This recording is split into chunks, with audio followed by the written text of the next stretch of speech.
Bom dia, boa tarde, boa noite, meus nobres amigos e amigas. Quem vos fala aqui é Rodolfo Mareto Salvador. Sejam todos bem-vindos, né, ao podcast, ao canal do YouTube, tá? Se você não é inscrito, né, peço que inscreva-se, né, no canal, dê um joinha, né, ative o sininho, compartilhe se achar interessante também, tá bom? Os podcasts também é a mesma coisa aí, né? Por gentileza, né, segue aí, por favor. Te peço, né, encarecidamente. Também compartilhe se achar interessante pelos podcasts, tá bom? Bom, pessoal, continuando nossos estudos aqui, referente, né, ao livro ABC do Comunismo, de Nikolai Bukharin e Preobrazhensky, agora eu vou tratar referente à Revolução Comunista, tá bom? Então, para quem tem o livro, né, é página 105, tá bom? Para continuar os nossos estudos aqui. Quem não tem, né, espero que possa entender aí. Minha voz não é das melhores, mas é o que tem, tá bom? Então vamos lá, né? Sobre a Revolução Comunista, né? O que é necessário para um movimento comunista ser vitorioso, né, perante ao mundo? A Revolução Comunista só poderá vencer se for uma revolução mundial. Trotsky chamava de revolução, né, permanente, fazer, né, ser permanente, contínuo e mundial, né, a mentalidade marxista, né, todo que abrange, né, o marxismo, o socialismo, né, barra comunismo. Stalin e Nikolai Bukharin chamavam de o socialismo como uma única pátria. Essa questão é bem parecida com o que está tratando aqui, né? A Revolução Mundial, né? O que importa não é nós estarmos no poder, né? Porque eles sabiam que não iam durar eternamente, mas que o movimento, né, durasse, que o movimento perdurasse, né? Trotsky tinha em mãos o Exército Vermelho quando estava combatendo, assim, entre aspas, né? Quando estava enfrentando Stalin pelo poder do Partido Comunista após a morte do Lenin, né? E não usou isso contra Stalin, não usou isso contra os demais bolcheviques, que eram contrários a Trotsky, né? E, e aí, né? Porque pro Trotsky o que importava era o movimento se manter vivo, né? E ad eterno. Então vamos lá.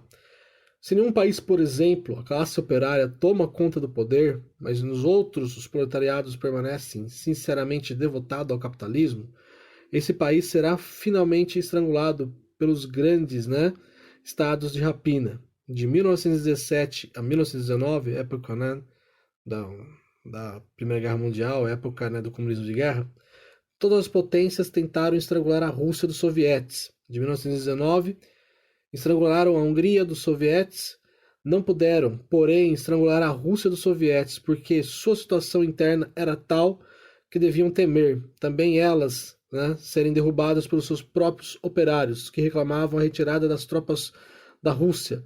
A ditadura proletária, num país isolado, está continuamente ameaçada, se não encontra apoio entre os operários de outros países.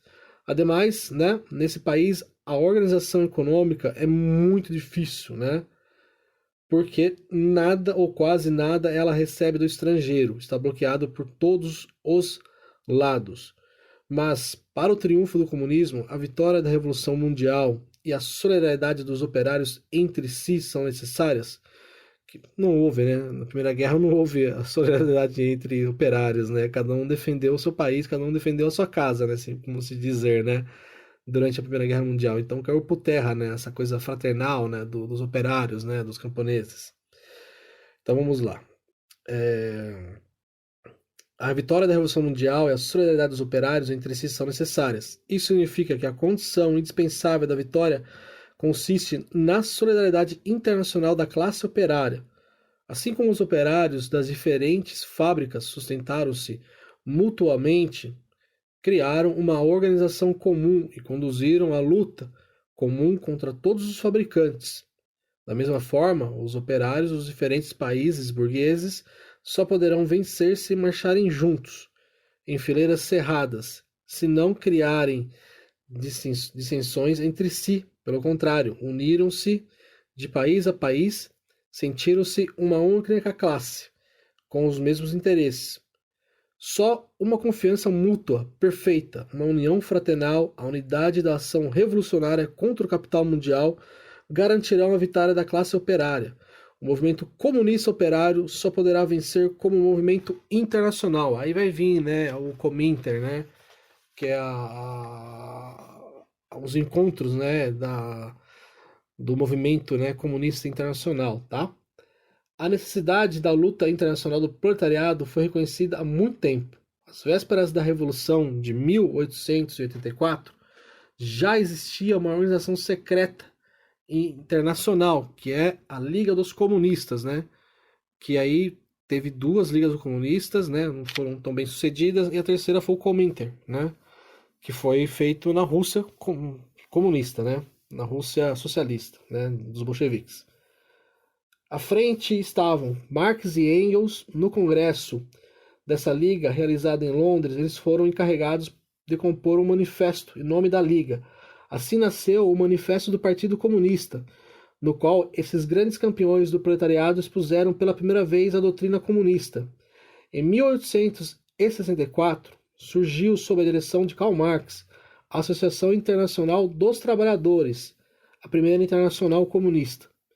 Ela compreendia muitos líderes do movimento operário de diferentes países, mas havia pouca unidade nas suas alas.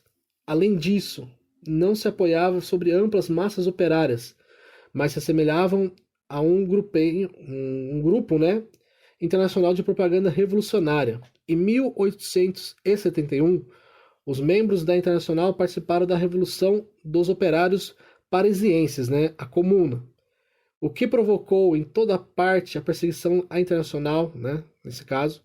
Em 1874, dissolveu-se, particularmente enfraquecida pela luta interna entre os partidários de Marx e os anarquistas de Buchanan, tanto que Buchanan foi expulso, né, tanto das internacionais quanto do partidão, né, se não me engano, fazia parte do Partido Comunista, o Buchanan, como Buchanan anarquista, né, já na segunda não estava mais, a partir da segunda.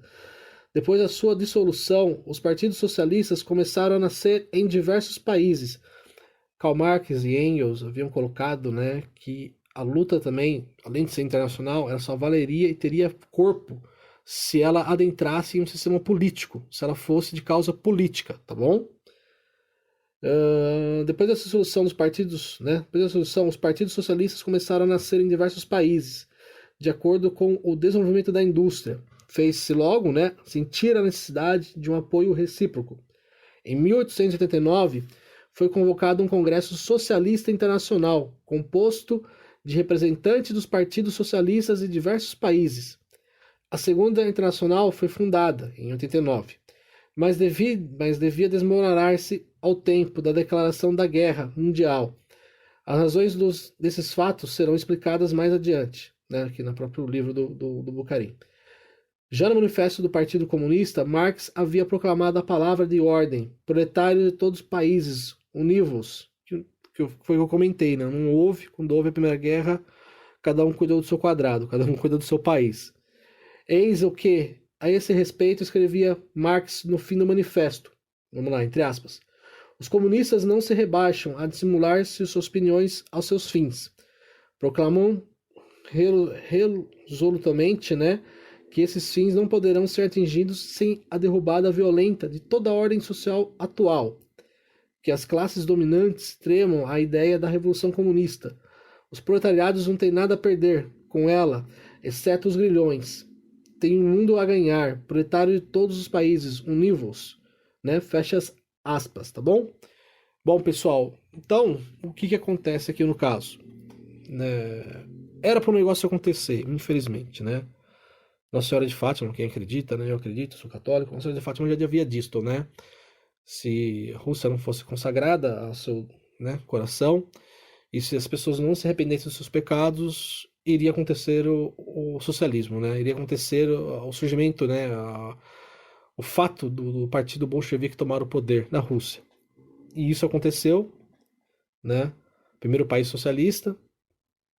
E muitas situações, eles não tinham quase poderio bélico, eles tinham que, né, chantagear os grandes, né, ali, nomes e patentes altas, né, do exército russo. Eles tinham que chantagear, ameaçar que ia matar a família, matava mesmo, né, fazer todo tipo de chantagem e ameaças.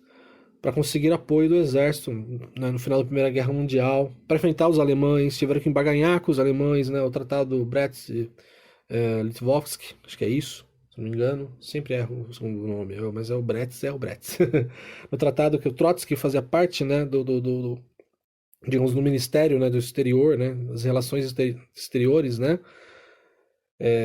tiveram que negociar bastante, né, guerrearam contra os tchecos, né, guerrearam também no final da Primeira Guerra Mundial, na invasão que teve na Rússia, teve a própria Guerra Civil, e foram, né, tendo adesão, né, tanto na polícia política, né, que é a tcheca, quanto no Exército Vermelho, né, e conseguiram vencer, a coisa ia acontecer realmente, acabou acontecendo, porque teve vários fatos, vários acontecimentos que eram para ter tirado eles do poder, né, e Lenin soube enganar muito bem, né, os alemães, porque se não fosse o Império Alemão, né, contra a Primeira Guerra Mundial, contra o czar, o Nicolau II, foi o apoio dos alemães que fizeram, né, que Lenin, junto com os bolcheviques, chegassem ao poder na Rússia, né, dessem o golpe em cima do soviético de Petrogrado, né, sobre Kerensky. E é isso aí, pessoal. Pra vocês verem, né, realmente que era para o negócio acontecer, né, para essa maldade acontecer. E espero, né, que vocês tenham gostado, vocês puderem entender um pouco mais qual é a origem, né, e como funcionaria, né, a Revolução Comunista, né, que era de nível internacional. Ouviram falar um pouco também do Manifesto Comunista e também puderam entender sobre as internacionais, né, os encontros dos comunistas, né, os encontros dos socialistas, né, em seus partidos. Duas internacionais com Karl Marx e Engels, né, e Bukhanin, e a terceira foi na Rússia, né, com os bolcheviques, que foi o Cominter, tá bom? Espero que vocês tenham gostado aí. Um forte abraço a todos. Curta, inscreva-se, compartilhe, segue nos podcasts. Forte abraço a todos aí. Tenham um ótimo dia. Quer dizer, uma ótima noite, né? Eu tô gravando isso aqui na quinta-feira, dia 10/11. Amanhã é sexta-feira. Sextou com força. Deus os abençoe. A verdadeira salvação vem através do nosso Pai querido e sua misericórdia, Deus, nosso Senhor Jesus Cristo, nosso irmão, nosso Deus também, e a Virgem Maria Imaculada. Salve Maria. Um abraço.